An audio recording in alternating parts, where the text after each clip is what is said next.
A teoria dos duplos miméticos, um conceito desenvolvido pelo antropólogo, filósofo e crítico literário René Girard, que nasceu em 1923 e morreu em 2015. Essa teoria faz parte de uma reflexão mais ampla sobre o desejo mimético, bode expiatório e outros fundamentos da cultura humana. Mímese, em grego, significa imitação. Então vamos ter isso em mente. Então, na Grécia Antiga, a arte ela tinha essa função de mímese, de imitação. E essa teoria ela foi criada por esse pensador francês na ânsia de buscar entender as origens da violência, do desejo e da cultura.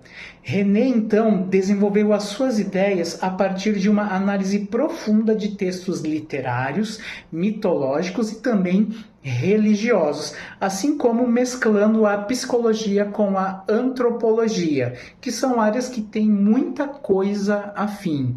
Então, essa teoria dos duplos miméticos ela faz parte de um sistema mais amplo que o Girard falou sobre o desejo mimético, que propõe que os seres humanos não desejam diretamente objetos ou assim, metas de uma forma independente, mas sim imitam os desejos dos outros. Isso cria uma relação triangular: o sujeito, modelo e o objeto a ser desejado.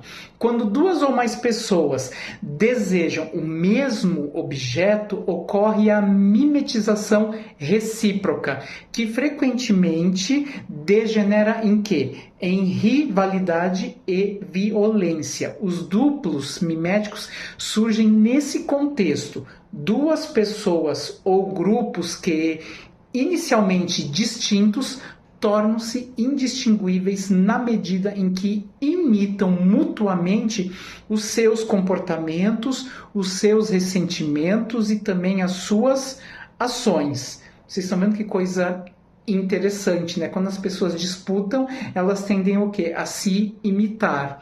René ainda ele foi influenciado por várias tradições intelectuais. E nós vamos falar rapidamente sobre alguma delas. A primeira é a literatura clássica e também moderna, em que ele leu autores como Dostoiévski, Shakespeare e também Cervantes e identificou o desejo mimético em suas obras. Por exemplo, vamos pegar o Dom Quixote, em que o Sancho Panza ele deseja coisas porque o seu mestre Dom Quixote também as quer. Então ele mimetiza o comportamento de Dom Quixote.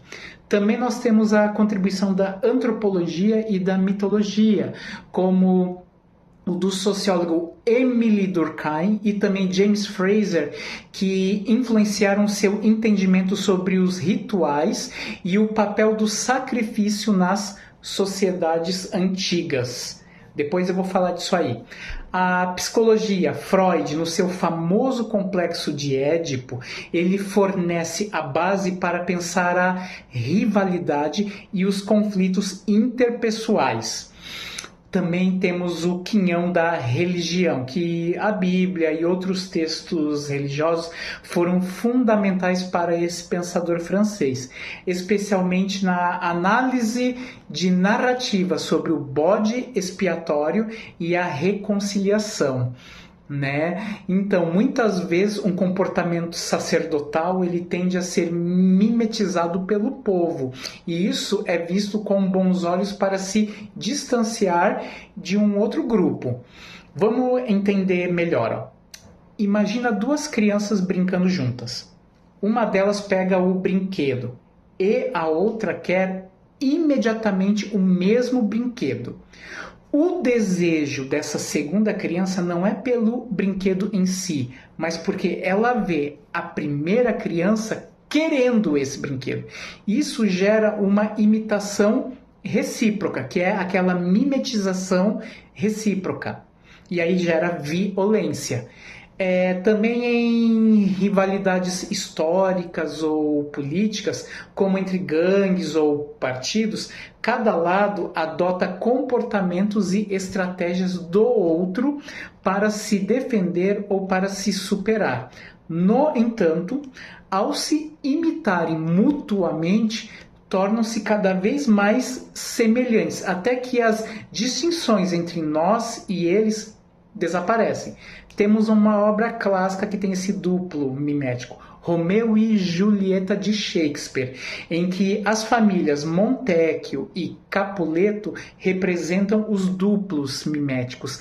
Cada uma vê a outra como a origem do conflito e imita cada uma o seu ódio e a sua violência, tornando-se assim o quê? Reflexos, espelhos umas das outras. Empresas também frequentemente copiam produtos, estratégias de marketing e também preços umas das outras. No fim, essa competição tende a quê? Tende à homogeneização, tornando-as quase indistinguíveis. Isso aí que explica muitas vezes aquela formação de cartéis, holdings, coisa assim. Então, essa teoria dos duplos miméticos, ela é uma ferramenta poderosa para entender a dinâmica da rivalidade e do conflito humano. Ela mostra como a imitação, que pode ser uma base para a aprendizagem e para a cultura, como os gregos pensavam, também pode fazer o quê? Gerar polarização e violência. O pensador francês, o René Girard, ele cria então um modelo para pensar não apenas os conflitos individuais, mas também temas políticos e sociais. Tranquilo?